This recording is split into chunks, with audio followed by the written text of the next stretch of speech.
Somewhere between 10 and 13,000 years ago, a group of hunter-gatherers did something that shouldn't have made sense. They stopped moving. For hundreds of thousands of years before that moment, humans followed the food. Herds migrated, humans followed. Seasons changed, humans followed. Staying in one place for too long meant starving once the local resources ran out. Moving was survival. And then, in a handful of places around the world, at roughly the same point in history, groups of people looked at a patch of wild grain and decided to stay. The traditional story says they stayed to grow bread. Grain, ground into flour, baked into something you could eat. That's the version most people learn in school. But there's a problem with that story, and it's a problem archaeologists have been quietly sitting with for decades. Bread is hard to make well from wild grain. It's labor-intensive, low in calories for the effort involved, and nutritionally unimpressive compared to what a mobile hunter-gatherer diet already provided. If you were an early human deciding whether settling down for wild wheat was worth giving up an entire way of life, bread alone is a strange enough trade-off. But beer isn't. At a site called Gobekli Tepe in modern-day Turkey, one of the oldest known human-made structures on Earth, archaeologists found massive stone vats. Vats large enough to hold over 100 gallons of liquid. Residue analysis on those vats revealed something that reframed an entire chapter of human history: traces of fermented grain. Beer, made over 11,000 years ago, at a site built before agriculture, as we typically define it, even existed. This wasn't a farming village that happened to brew beer on the side. This was a massive ceremonial gathering site built by hunter-gatherers, seemingly organized in part around alcohol. Which raises an uncomfortable, fascinating possibility. What if humans didn't domesticate grain to make bread? What if they domesticated grain to keep the beer coming? To understand why that idea isn't as absurd as it sounds, you have to understand what alcohol actually does to a group of humans, beyond getting them drunk. Ethanol lowers social inhibition. It reduces the biological stress response tied to unfamiliarity and threat. In small doses, it makes strangers feel less threatening, cooperation feel easier, and group bonding happen faster. Anthropologists have a term for this, the beer before bread hypothesis, and it isn't just a catchy phrase. It's built on a real evolutionary logic. Large-scale human cooperation, the kind needed to build monuments, organize labor, and form the first proto-societies, required something that could override the deep tribal wariness humans naturally feel toward large groups of unrelated strangers. Alcohol may have been one of the first tools that made that override possible. Picture what a gathering like Gobekli Tepe would have actually required. Hundreds of unrelated hunter-gatherer groups, speaking different dialects, following different customs, traveling from different territories, all converging in one place. In the natural state of small-band human social structure, that's a recipe for tension, not cooperation.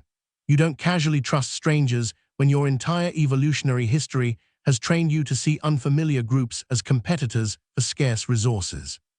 But get everyone mildly intoxicated together, repeatedly, ritually, and something shifts. Guards drop. Bonds form faster than they would sober. Group identity starts to form around the shared ritual itself. This is where alcohol stops being a beverage and starts being a piece of social technology. And the vats at Gobekli Tepe weren't small. They weren't personal use containers. They were built for output at a scale that implies planning, labor, and intention. Someone had to grow or gather enormous quantities of grain. Someone had to manage fermentation, which requires timing and specific handling that a person only learns by doing it again and again. Someone had to organize the storage, the distribution, and presumably the rituals built around consuming it. That's not a spontaneous party, that's infrastructure. And infrastructure requires the very things agriculture is usually credited with inventing: planning ahead, staying in one place, and organizing labor around a long-term goal instead of an immediate need. Which flips the traditional timeline on its head. The standard story goes, humans settled down, invented agriculture, and beer came later as a byproduct of surplus grain. But the beer before bread hypothesis suggests something closer to the opposite.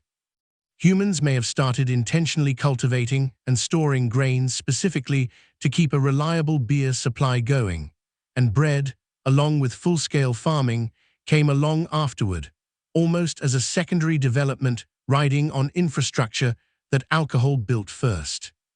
It's worth sitting with how strange that is. One of the most significant turning points in human history, the transition from nomadic hunting and gathering to settled civilization, may have been driven in meaningful part by humans wanting to keep drinking together. This isn't only ancient speculation, either. The pattern shows up again and again once you start looking for it. In early Mesopotamia, beer wasn't a luxury. It was closer to a currency and a food staple simultaneously. Workers building some of the first cities in human history were partially paid in beer rations. Ancient Sumerian tablets, among the earliest written records humans ever produced, include recipes and hymns dedicated to beer, treating it as something close to sacred rather than recreational. In ancient Egypt, beer was consumed by essentially everyone, including children, largely because fermentation made water safer to drink than the untreated water available at the time. The alcohol content, along with the boiling process often used in production, killed off pathogens that plagued unfermented water sources. In a world without modern sanitation, beer wasn't just a social lubricant. It was quite literally a public health tool. Wine tells a similar story in different regions, tied to trade routes, religious ritual, and diplomatic exchange.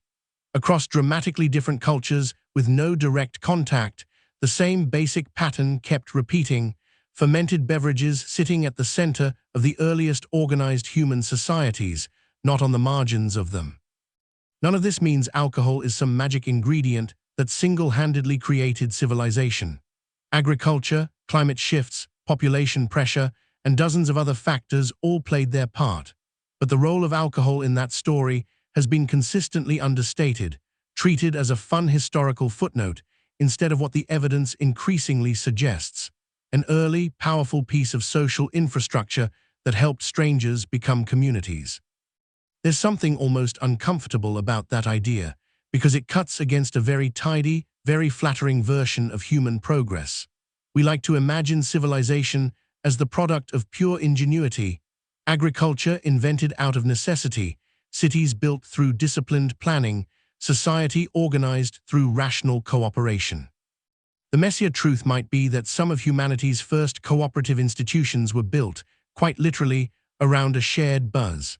That the desire to gather, relax, bond, and lower the walls between strangers wasn't a side effect of civilization. It may have been one of the forces that started it.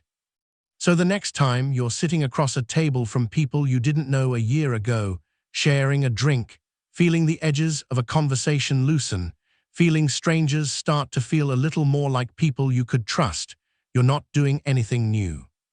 You're doing something humans have been doing for at least 11,000 years, long before writing, long before cities, long before most of what we call civilization even existed. It might be one of the oldest tricks humans ever used to become a society in the first place.